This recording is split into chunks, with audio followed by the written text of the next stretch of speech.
So good morning, everyone. My name is Aaron George. I'm the outreach officer with Childline, and this morning we'll be facilitating a conversation or a discussion on anger management as part of Childline's virtual psychosocial activities or our engagement. So today we will be talking anger management. Over the past few days, or couple of weeks rather, we would have been speaking about safety tips, personal safety, hygiene. We spoke about parent-child communication, child protection, and a number of other topics. So please, for our viewers, feel free to check out Childline social media pages for the videos and for all the infographics that would have been posted up. You can check us out on childlineTT.org, or you can check out our social media handles where we have Childline TT, that's on Instagram, on Twitter, and on Facebook. So this morning we're going to have a little chat about anger management, and it is something that we all would have experienced at some point in time, at least the anger part, maybe not so much the management. But today we're going to probably just talk a little bit about anger, what it is, and how we can possibly learn to control our anger a little bit more moving forward. But before we actually get into the information on anger management, I'll tell you all a little about Childline, which is the agency that I work with. So Childline is a non-governmental organization that is there to protect young persons and their rights. We have three main services that work together. The first service is called the Helpline. It's available 24/7, and it's basically a phone where we encourage persons to call and talk about any issues or challenges that they may be experiencing. The two phone numbers that you can call 131 or 800-4321, and it's free of charge. You don't need to have any money on your phone, $0 and 0 cents. You're getting through with Childline. Yes, it doesn't matter if it's a B mobile phone, if it's a home phone, and like I said, it's a free service and it's available 24/7. And the active listeners, they're always there to provide assistance or guidance for persons who may be seeking psychosocial support. Yeah, so that's the helpline in a nutshell. We also have the outreach unit, which is where officers like myself, we go into schools, community centers, camps, churches, playgrounds, and now I would say Facebook and Instagram. We go live and we facilitate little sessions or talk seminars, webinars to continue raising awareness on issues that could affect children, that could affect their parents, and could affect their overall development. And the last part of Childline, but by no means least, is called the counseling unit. And the counseling unit, these are where we have counselors, and they provide psychosocial and mental health support to persons who may be in need of it. These persons are usually identified through the helpline services. Sometimes they're done through the outreach activities as well as personal activities of the counselors. So that's Shyline in a nutshell. And like I said, please remember that you can check us out on our social media platforms. We have Instagram, Twitter, and Facebook, all at childline_TT. So visit us, check out the website. The website is Childline, www.childlinett.org. Yeah. So I'm Aaron George. I'm the outreach officer, and I'll be facilitating the little chat this morning. And the talk that we're going to have today is on anger management. The thing is, before we jump into full on anger, I want to talk about a few myths associated with anger. But first things first, let's talk anger. What is anger? Anger is a basic human emotion that is experienced by all people. We all get angry at some point in time. And the thing is, the things that get us angry could vary from day to day or from person to person. For example, if the rain is falling, we could get angry, especially if we're washing clothes and we have to hang up outside. If the sun is too hot and we have to go outside, we could become a little frustrated by that. We could get angry because we didn't get our way. Maybe we failed a test. Maybe our children are not listening to us and we're giving them the same instructions over and over and over again. And it is normal. You may feel that anger is a negative human emotion, but no, it's a basic human emotion, which means that we all generally experience it. But the good news is that we could there are ways that we could cope, or ways we can manage our anger at the very least. And that's the thing. And that brings me to my first myth, that anger is a bad emotion. No, anger is not necessarily a bad emotion. Reason being, there are many persons who would have experienced anger, and they use the anger to fuel positive activities. For example, Martin Luther King or Nelson Mandela or Gandhi. All of these persons, they were angry at some point in time. However, they turned it into positive social reform that made our world a better place. So how you choose to handle your anger is what's going to be key.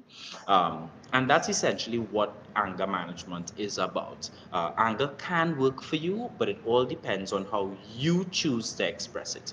And choosing how to express your anger is known as anger management. Simple as that, right?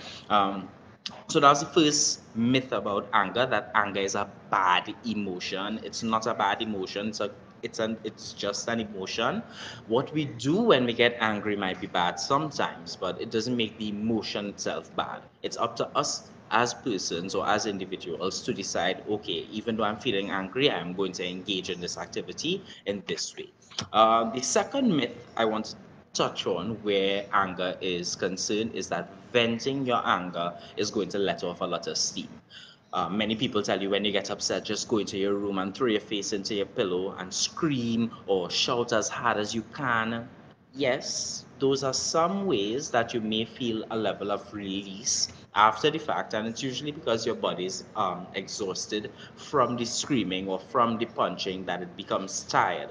Uh, it turns out that venting your anger in this way could actually have the opposite effect when it comes to calming you down. It actually gets you a little more worked up, and it could cause the aggressive behavior to continue, because when you get angry and you put your face in the pillow and you scream and you feel good, it reinforces the aggressive behavior. So essentially, whenever you get upset, you will want to possibly engage in that type of activity, whether it be shouting, hitting someone, venting or cursing or whatever it might be. It reinforces a negative or an aggressive behavior. Rather than calming us, it's actually just going to make the situation worse, and that is not so healthy and therapeutic after all. So venting the anger isn't necessarily going to be the best thing. The third myth that we're going to talk about would be suppressing your anger is also going to be better. So it's not that I'm saying, well, we can shout to let it out, so maybe we need to keep it in. Suppressing your anger isn't healthy either. Smiling to cover up your frustration or allowing others to treat you poorly in an effort to keep the peace can also cause your anger to turn inward, and that what that could lead to is a lot of stress and health issues. Denying the fact that you're angry, it could build up and it could be projected unfairly onto other persons. And the thing is, when in doubt or when you don't know what to do with your answer, but your anger, always keep in mind, don't try to stuff it down. Don't try to bottle it all up, because soon enough the pressure is going to become too much and you will eventually have some sort of explosion. Yeah? So we don't always want to keep the anger in, but we don't always want to let it out in a negative way either. So those three myths so far. And we're going to do three more. Myth number four. I can't help it because I was born this way. Some people keep saying, oh, my mother, she responds this way, or my father responds this way, and therefore I respond that way. Yes, while that may be true to some extent, it doesn't necessarily mean that it's a biological relation or a genetic relation that's taking place. People are not born with a set specific way of expressing their anger. Anger is a learned behavior. You learn how to deal with situations. For example, as a parent, if you teach a child, if you taught your children that if something happen, they're going to experience a negative consequence after the fact. And you teach them while you are angry. Essentially, what you're doing is conditioning. Yeah. So For example, if children observe their parents expressing their anger through aggressive acts, it is very likely that the child will learn to express their anger in a similar way. So they will shout, or they will curse, or they will quarrel, or they may even hit. But fortunately, the behavior could be changed by learning new and appropriate ways of expressing your anger. It is not necessary to continue to express anger in an aggressive or a violent way. When you know that you can choose to express yourself without being verbally or physically abusive to anyone or to anything that might be around. Yeah, so it's not a matter of that you were born this way. Any person can control their anger. um, it all just depends on combating or fighting against the things that you would have seen or the things that you would have learned by persons. Yes. So the fifth myth where anger is concerned is that men tend to be angrier than women. Research has consistently shown that women get angry just as frequently and just as intensely as men. However, what is different? They express their anger in a different way. Men are more likely to be aggressive and impulsive in their expression of anger, but women, they're more likely to use an indirect approach, like withdrawing affection, or recruiting allies, or gossiping with their friends, or talking to other persons. So it's not as direct, and because females use these more passive or these more indirect strategies for dealing with their anger, people may assume that they're not as angry as the man, because if they were as angry as the man, it means that they would behave just like the man, but that can't be the case. Historically speaking, at the very least, boys have been encouraged to be a lot more open about their anger, and girls have not been encouraged to do so. But that's a whole different conversation when you're talking about gender socialization and what boys should do and what girls should do. Eh, that's the that's a topic for another series. And finally, we want to look at aggression versus assertiveness, because some people say that being angry means that I'm being assertive. No. Many people confuse assertiveness with aggression, but unlike aggression, assertiveness is a more effective and respectful way of expressing your feelings of anger. For example, if you're upset that your friend is repeatedly late, you could possibly respond by shouting out obscenities or name calling or arguing with your friend.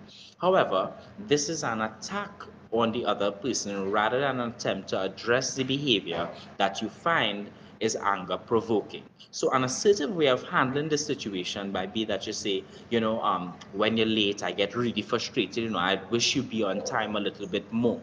This approach expresses your feelings of frustration and communicates to the other person that you would like the situation to change, that you want something differently to happen. Yeah. So those are some six myths that norms associated with anger, and we just want to clarify that and set the tone for it before we continue in the conversation, because at the end of the day, some people are resistant to the information because they believe that I'm a boy and I am supposed to be aggressive, or because my parents are aggressive and they respond this way, I must respond this way. So it's impossible for me to exercise anger management. Yeah. So those are the myths for now. And there are many quotes that are associated with anger and anger management that I really like, and I chose out two of them in preparing for this little video. The first one is, "He who angers you conquers you," and the second quote is that you don't want to fight with a pig because you'll just get dirty, and the pig is going to like it. And children very often understand the pig analogy that was used because they get the impression, or they understand the underlying concept of the mud, of the physical dirtiness, but always they're not always able to infer it, or always able to think about the things that the person might be feeling on the inside, or things that they're not actually expressing towards other persons. So the thing is, like I said, anger, it is normal. On a daily basis, there are a number of things that could get us angry, whether it be that we have to get up and go to work, maybe coronavirus not allowing us to engage in our sporting activities that we normally would have engaged in. Coronavirus made us lose our jobs. Maybe we have a lot of homework. Regardless of what it might be, anger, it is normal, and there are things or signs that will happen, things that will happen to your body that will let you know, yo, you're starting to get upset. So for example, you may experience your heart racing, your heart is going to race, your breathing is going to become a little labored or a little heavier. Some persons start shaking, they have nervous responses, they get very fidgety, they're biting their nails. Sometimes they get this feeling of being overwhelmed. Uh, and there are a number of signs. Of course, it will vary from person to person. Some persons, their face becomes very flush. Other persons, they become very quiet. Other persons, they may start to cry when they feel angry, or they get stomach aches, headaches, or panic attacks. So it really and truly is dependent upon the person, their genes, and how they deal with the situation at that point in time. So those are some of the basic signs, and of course, only as time goes by and individuals begin getting more used to themselves, so they become getting accustomed to how their body responds to anger, then you would start noticing, okay, wait a minute, I'm becoming angry. And it's a good idea, whenever you think that you're starting to get angry, to have a few strategies in a bag that you could pull out, and you could choose a technique for dealing with your anger in a positive way, because it is absolutely necessary. And of course, that is going to require us to be knowledgeable about two self concepts, one being self awareness and the other one being self control. What is self awareness? Self awareness is simply knowing what you're feeling, knowing what you're thinking, or why you're doing the things that you're doing, understanding why behind the behavior and knowing what it is that you're actually doing. So for example, if you got up this morning and you know that you're feeling a bit angry, you have to ask yourself, why am I feeling aware? Why am I feeling angry? Because only when you understand why you are feeling the thing that you're feeling, would you then know what strategy or what technique you could use to reduce that feeling, or to get rid of that angry feeling. Yeah. So it's just like going to the doctor. The doctor will need to know what part of your body is being affected and the type of pain that you're experiencing or discomfort, so that they know what types of drugs to prescribe for you, so that you are going to feel better. Yeah. So anger works in the same way. The only way for us to find a cure is to know what is causing the anger, essentially. So being self-aware is extremely important, and having self-control is also important, which means that you are thinking before you act. Yes, thinking before you act, not after you've acted on a situation. Yeah. So uh, in terms of anger management and the negative ways for dealing with anger, it is very easy. And in this context of Trinidad and Tobago, some persons say that we are aggressors in the Caribbean. While I don't fully agree with the statement, there is some level of truth to it, because in the Caribbean, we also believe in things like licks and giving you a good buff. But at the end of the day, for minor situations that may occur, or smaller fallout, smaller conflicts, it is important for us to have, or at least be aware of, some of the negative ways that we should not deal with anger, as well as being aware of the positives. Because at the end of the day, information is power when it comes to these types of challenges. And not just having the information, but knowing what to do with the information when you actually have it. Yeah. So we're going to talk about 5 negative ways that people deal with anger, and then we'll just start elaborating on a few more ways that persons, positive ways that you could deal with anger. So the first negative way of dealing with anger is becoming physically aggressive. So you get upset and you want to pelt somebody with something, you want to quarrel, you want to You want to fight, so you start punching the person, or you start hitting the person, or attacking the person. But at the end of the day, physical aggression is only going to some extent reinforce your behavior, especially if you feel comfortable or you feel a sense of relief after you've engaged in those aggressive acts. So think about it like this. Um, you feeling angry, you're getting frustrated, and you're going up the roller coaster, and then your aggression kicks in, and you start fighting and hurting other people, and you start taking advantage of them. You're beating them up, you're kicking them up, and you start to feel good. Your brain is eventually going to say, whenever I feel angry and whenever I beat up people, it gives me this positive feeling. So therefore, anytime I feel angry, I need to continue beating up people so that I will continue feeling this positive feeling at the end. Uh, and that could be quite dangerous in many situations. So physical aggression is something that we definitely would want to avoid. One of the other negative ways for dealing with your anger: verbal aggression, cussing, quarreling, shouting, name calling, teasing. All of these things, in some way, persons may feel like if it makes them feel a little better, or it makes them feel a little more prepared or a little more inclined to deal with the aggressive situation, or the negative experience, or the negative emotion that they're having. And sometimes, there's that saying that misery likes company, and that's what I think about when people use verbal aggression when they're feeling frustrated. It's because it's a technique for, at least on in some psychological way, to get a person to be the way that you are feeling. Because when you are feeling angry and everyone else around you is feeling happy, the gap or the difference between what you feel and what they feel seems very grand. However, if there's a gap in, let's say, you are angry, but everybody else is feeling a little bit annoyed, it doesn't give the impression that your anger is unnecessary or it's overwhelming. So, with that being said, keeping in mind, once, just like the physical aggression, verbal aggression, when you curse or when you shout or when you name call, and you feel good after the fact, what you're telling your brain or what you're teaching your brain is that whenever you get angry and you add some aggression, some verbal aggression, you feel better. Your brain starts to teach itself, wait a minute, this is what I need to do in all situations. So next thing, your boss comes to you now, and your boss gets you upset. But the thing is, your brain tells you to quarrel or to fight or to hit or to shout or to curse. But that type of behavior is unacceptable in the work environment. You, as the individual, you're going to experience some level of cognitive dissonance. What's cognitive dissonance? It's basically where what you're thinking and what you're feeling or what you're seeing actually happening is not the same. So I'm saying that I'm happy, but I'm looking sad. It could create that level of confusion.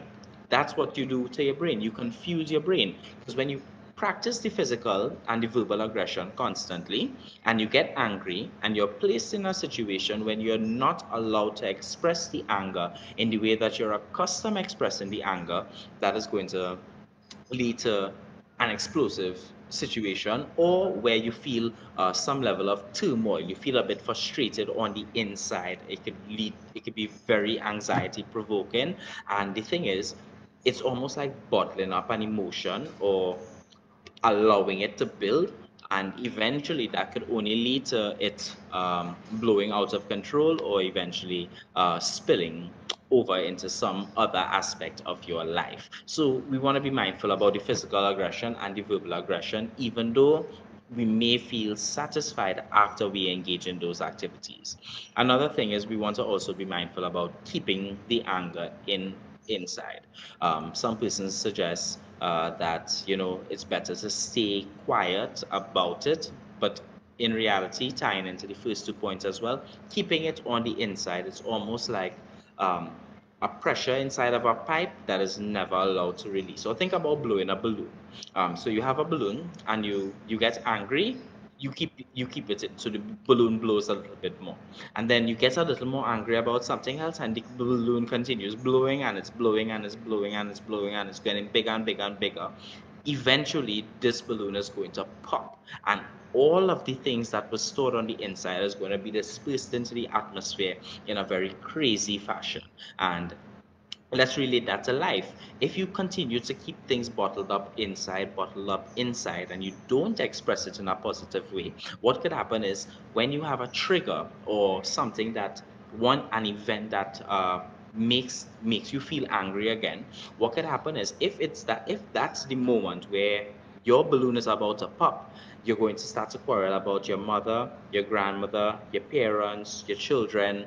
You're going to quarrel about the plants in the yard, the garbage man. Every single thing that you could possibly think about would also be getting some level of aggression from you because it was all built up. And the thing is, because it was built up, you were not dealing with it as time went by, it confuses your body, or it confuses your mind more so, because your brain is like, which one of these things really and truly have me upset? Because I have so many things stored away that were annoying to me, and now this trigger came up, it's almost like if all of the things are influencing it, when in reality that should not be the case. So we don't want to keep anger in, because it can seriously have that kind of balloon exploding effect.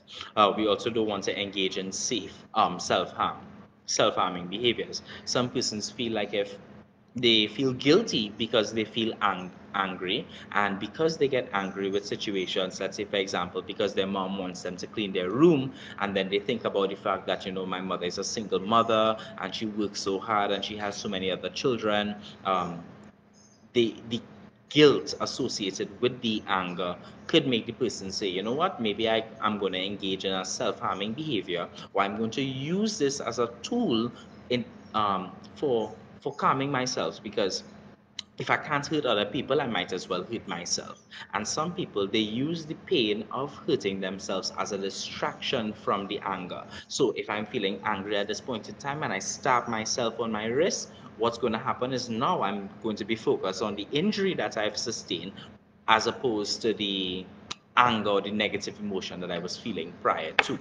And also, so self-harm is one of the negative ways. Don't want to deal with anger that way, because like the physical aggression and the verbal aggression, once you start using one of these techniques, your brain and your body is going to get accustomed to using it. And when you have to change those behaviors, it's going to be even more frustrating for you as an individual. And the last way that people tend to deal with their anger would be, that's a negative way, would be hurting animals. Some person, they take advantage of their pets, they hit their fishes, pelting the dogs.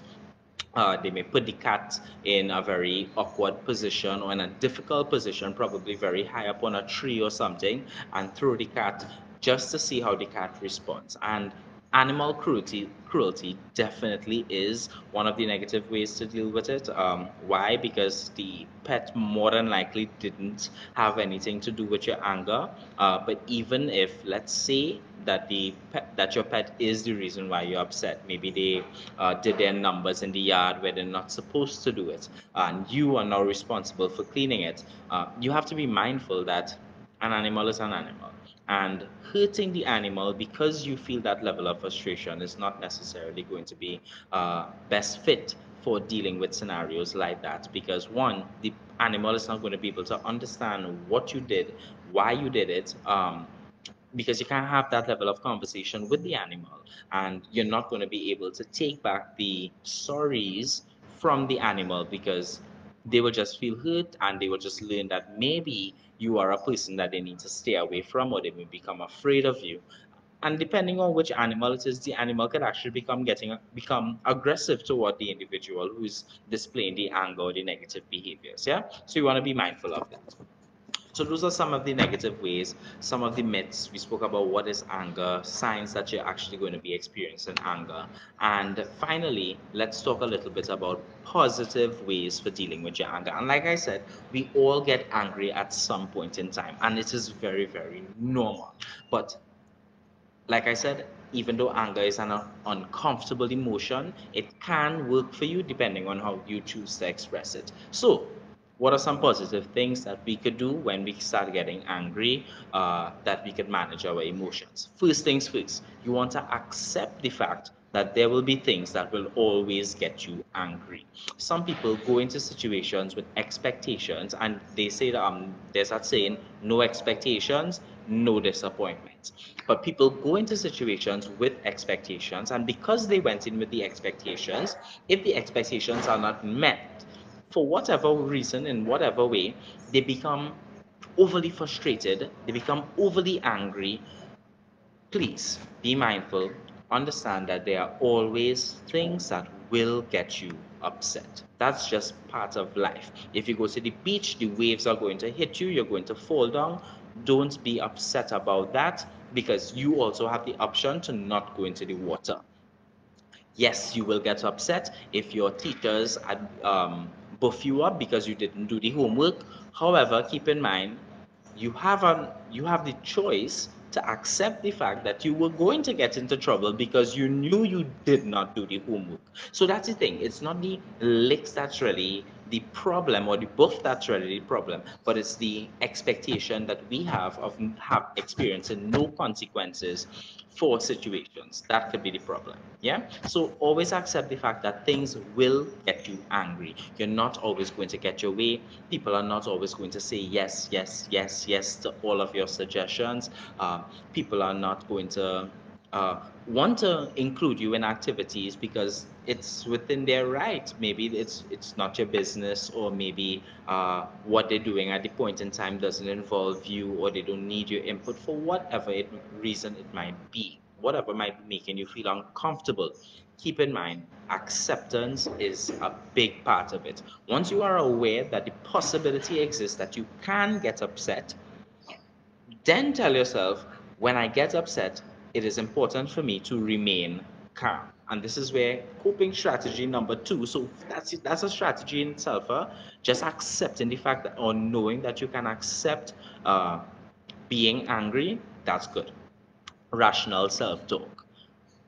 When you get angry, you do not want to say the first thing that comes to mind, because it's probably going to be a bit obscene or crass or a bit negative. It's going to be something that might be overwhelming for the person, and that's normal, because your brain is simply generating outputs, and you have to use your conscious mind to filter what should come out and what should not come out. Yes, so you want to accept the things, and you also want to be mindful that I'm not going to say the first thing that comes to mind. So you, as an individual, you need to be a bit patient. You want to engage in that rational self-talk. You want to talk to yourself, and this is where the thinking before you act comes into play again. You have to ask yourself, what are the possible ways for me to deal with this situation? How can I manage it? And if I respond in the way that I want to respond, what consequences am I going to face? If I don't respond this way, what consequences will I face? And once you've listed all the possible alternatives for, or the ways that you could respond, ask yourself which consequences are associated with it, and then you make a choice. Once you've made a choice, of course, keep in mind, if you're still experiencing the anger after, you're going to have to go back to that list of options that you created, and you'd have to choose something else. However, the first activity that you chose, whatever consequences that came with, you also will have to face the consequences of that. So let's say, for example, I got angry today because um, my mother, somebody stole my money or something like that. My mom stole my money, or my dad and I got into a fight and you got upset, and your options were going back into mommy's purse and stealing all her money, um, talking to mommy about it. You could possibly ask daddy for money, and then you list the consequences associated with each activity. So if I stole mommy's money, what consequences? Mommy might become extremely pissed with me. I might even get more buff up after the fact. If I go and talk to daddy and tell daddy, okay, well, daddy, I don't have the money, I can't find it, or whatever, daddy may possibly provide you with money. So the thing is, each action that you decide will have a consequence, and the consequence doesn't have to be a negative thing, it could be something positive. But you, like I said, you're free to choose, but you are not free from the consequences of that choice. I really want to enforce that point. So slow down. Don't say the first thing that comes to mind. Take your time and make a choice. You also want to possibly engage in a positive activity to distract yourself from the anger. In the same way that self harm works as a distraction for persons who might be feeling angry, where they now become very focused on the injury or the pain that they're feeling. When you choose to engage in a positive activity, let's say you decide to go and exercise, you're a footballer, so you went outside and you're playing football or you're playing cricket, maybe you're riding your bicycle, maybe you might be into exercise. All of these, or walking or running, all of these activities are activities that one require some level of physical activity, which can help relieve stress, as well as it provides you with a distraction or with an outlet to forget about the thing that made you angry and to now focus your energy on something that is positive. By focusing the energy on something that's positive, you're actually going to be able to come up with something, you're going to have more benefits than negatives, essentially. Yes. When people are upset as well, and usually they're angry in scenarios with other people, maybe because of interpersonal conflict or somebody told them that they couldn't do something. We always tell people you want to talk about your feelings as well.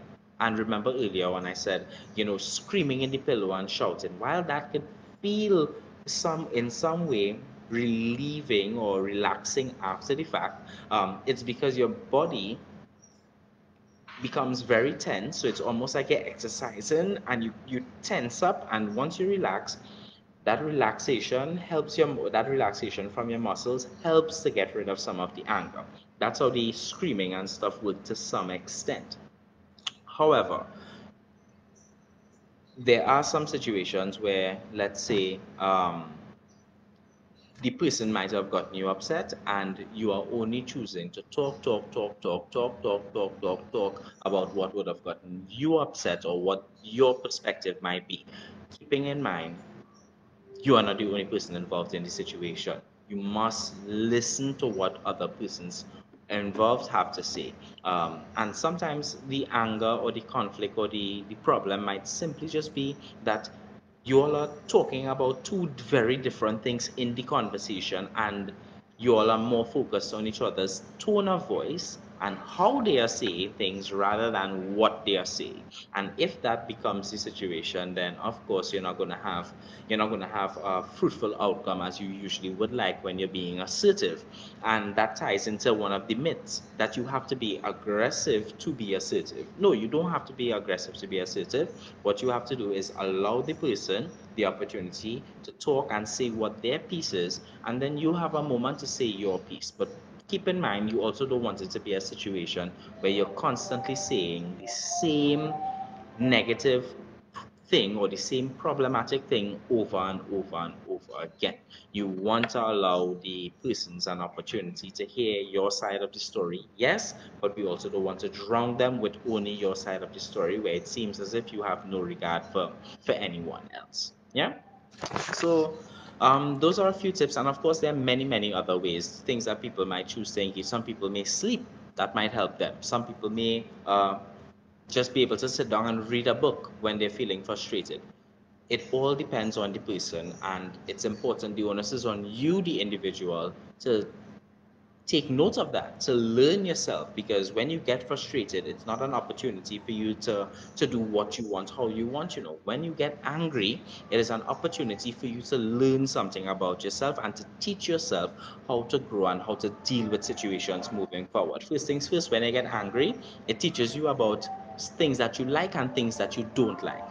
It also teaches you some level of self-control. So I get frustrated, and it teaches you time and place. Where am I, and how can I choose to respond at this point in time? Um, and also, when we are dealing with aggressive situations, or we're dealing with our anger, or dealing with challenges, we learn we learn a new skill, or we get the opportunity to sharpen our skills as it relates to that particular coping mechanism that we choose. So let's say we get frustrated and we decide, let's say we got angry because your parents forgot to give you your lunch. Yeah, mommy and daddy dropped you off to school if you're a child, and they drove off. And when they drove off, you realize, wait a minute, I have no money, I have no food. Instead of getting upset and standing there and shouting and quarreling with mommy and daddy, add them to the wind. What you do now is ask yourself, okay, So I'm angry right now because I am hungry or I'm going to be hungry and I don't have anything to eat. How do I deal with this situation? You could probably quickly ask the teacher if I could borrow a cell phone to call your parents and let them know what's actually taking place. Let them know that you would have forgotten your snacks at home or whatever it may be. You show them that there are alternatives, and that in itself is a lesson on decision making and competencies related to it. So it is possible, it's very, very possible for you to manage your anger and to be assertive in some situations, but you have to make that choice. You have to want to not use the aggressive activities. And the thing is, at the end of the day, I go to many schools, right? And in the schools, I ask children, if you get angry, what should you do? We should tell miss and we should do this and we could walk away and we could ignore the person. But when I ask them, what do you actually do when you get angry? So we just hit them, so we just cuff them, so we just kick them, so we just fight. And I ask, why are you doing that? They say, well, it's because we feel better, we get that instant gratification from the situation, when we hit and when we fight. And I always tell them, if somebody stab you, are you going to stab them back? And sometimes, even though they may say yes, I try to explain to them, but what about the fact that you have been stabbed? Each time you get stabbed and you stab the person back and they stab you back and you stab them back, an eye for an eye would make the whole world go blind. So, using that aggressive strategy or using those physically and verbally negative reactions, they really and truly can be a bit problematic. So we want to avoid using those things, even though we know it, even though previously we would have experienced feeling some level of relief after it. It's because we learned that. We learned that when we hit somebody, or we were taught that when we hit the person after they hit us, it makes us even. That is us engaging in self-defense. No, it's not necessarily the case that it has to be like that. Yeah, you could use the positive strategies for dealing with the situation, even though it may not feel as great right now. It will take some time before you're able to accept the fact that, wait a minute, or for you to recognize as an individual that this new behavior seems to be working. It seems to be giving a positive result. You can't expect change overnight or just in the blink of an eye like that. You will need it to happen for some period of time, and it's like developing a habit. They say that it takes 21 days to develop a habit, and it takes even longer to break a habit. So if you have a habit of responding to things this way, of course the first time, the second time, the third time you get angry and you have to control yourself when you know you're a person that usually would have an outburst, it would feel like if you're being stifled or if you're being choked. That's okay. That's normal. That is all well and good. It is supposed to be difficult in those initial phases. Just like the caterpillar turning into a butterfly, it must struggle to get through that little piece of the cocoon so that the fluids from its body could get pushed into its wings for it to be able to fly. If butterflies do not experience that struggle where they have to squeeze through a little hole in a cocoon, then they will never be able to fly. So, unfortunately, the only way for us to be able to have that positive experience or to learn or to relearn how to deal with anger is to go through the process of being angry and actually employing the positive strategies. Once you continue to employ the negative strategies, you're setting yourself up for disaster. Yeah? And the thing is, when challenges or problems come up in the end, you're not going to be able to take back the negative things that you would have said or the hurt that you would have caused because of your temper. And there's a story called Nails in the Fence that I'll share with you all now, that actually really, really reinforces this point. And it's a good story about anger management and how misused anger could cause you a lot of pain. So there was once a little boy who had a really, really, really bad temper, and his father gave him a bag of nails and told him that every single time he lost his temper, he must hammer a nail into the back of the fence. So the first day alone, in one day, the boy got upset. He hammered 37 nails into the fence. And over the next few weeks, as he learned to control this anger, the number of nails that he hammered daily gradually went down. It gradually went down, and it dwindled down all the way down.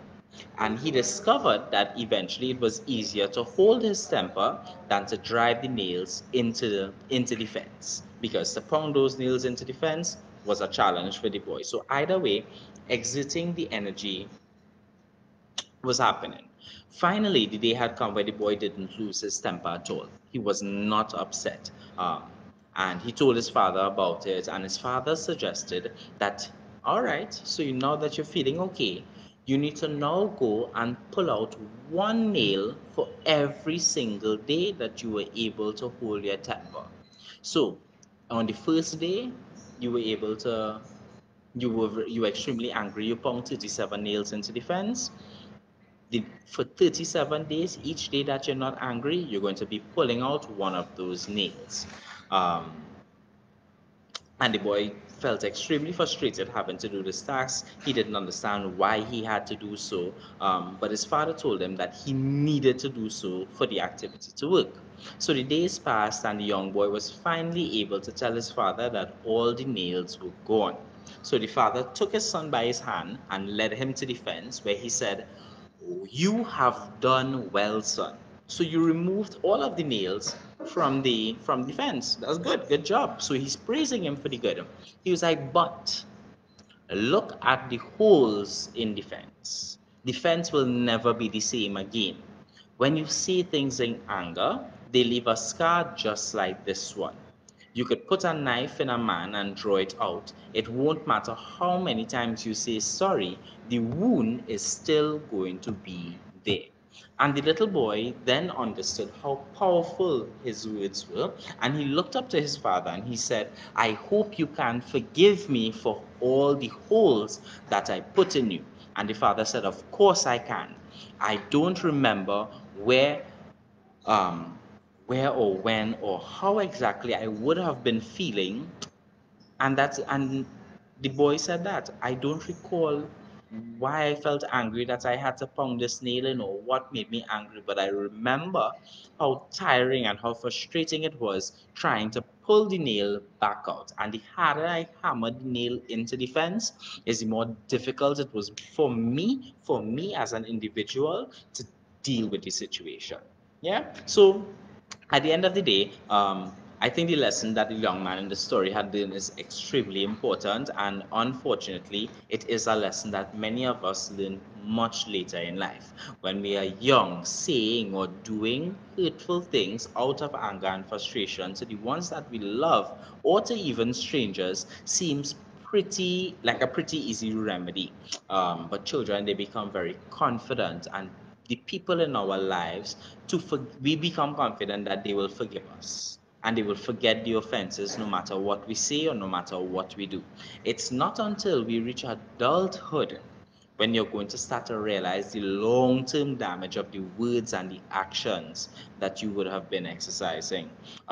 So suddenly, when you become an adult and you look back on your lives or the times that you hurt someone or you trust them, there were things you might, even from your personal experience, recognize that there are things that you're never going to be able to truly forget because a person hurt you in a particular way. And even though it made you angry or it made you sad or it made you frustrated, sorry is not going to help at all. The fact of the matter is that we can't take back everything that we say and everything that we do, no matter how many times we apologize. And unfortunately, we tend to realize the level of irreversible damage that we cause only in hindsight, and even more, the ones who we hurt are the ones usually that we love the most. So, as the saying goes, to err is human, to forgive divine. Yes? So, and it's true. We are human. We will make mistakes, and sometimes we say and do things that we don't necessarily mean. Uh, but at the same time, we must be wise enough, we must have that ability to have that self control to put a pause on what we feel and what we think, and to use logic and to tell ourselves, you know what, at the end of the day, like that boy, I don't want to have holes or want to be responsible for the holes that other people have in their fence. What you give is what you get sometimes. And if one day, situation has it that you need something from the neighbor, do you think you'd actually get it because of how you treated them? No, you're probably not going to get it. So it is, like I said, imperative that you be mindful that he who angers you conquers you, and that you don't want to fight with a pig because you will just get dirty and the pig is going to like it. It is possible to control your anger. Um, and there's another saying that goes, anger causes more damage to the vessel in which it is stored than to that within which it is poured. Which means that you keeping your anger on the inside, you could that level of anger, that level of frustration won't go down just like that, just because you poured it into somebody else or you gave it to them. It's causing more damage to you. And the sooner you are able to let go of that anger, the more liberated your life is going to be. So, with that being said, that brings us to the end of today's little lesson on anger management, or the chat today. So please keep in mind that there are positive and negative ways to deal with anger. Once you identify which strategy you have been using, please know, ask yourself, is it good? Should I change it? Do I need to not change it? And make moves accordingly. So just to remind you that Childline Helpline is always there to assist you all. We're available 24/7. These are the two phone numbers that you can call, 131 or 8004321. It is free to call at any point in time. It is toll free, and don't forget to check out our website, childlinett.org. You could also check us out on our social media pages, Facebook, Twitter, and Instagram at childlinett. So that is the little story that Mr. George had for you all today. Or the little discussion on anger management. We definitely will be having more of these in the future. But I just want to say thanks everyone for being present, for listening, and for sharing the content. Please stay abreast of our pages so that you can know what seminars and what live talks we'll be having as time goes by. So, wishing you all a wonderful day. It's almost the end of May. So, those of you who have end of month goals, please always remember to keep calm. If you haven't accomplished them as yet, you still have some days, keep working. God is good, and have a wonderful day. Take care.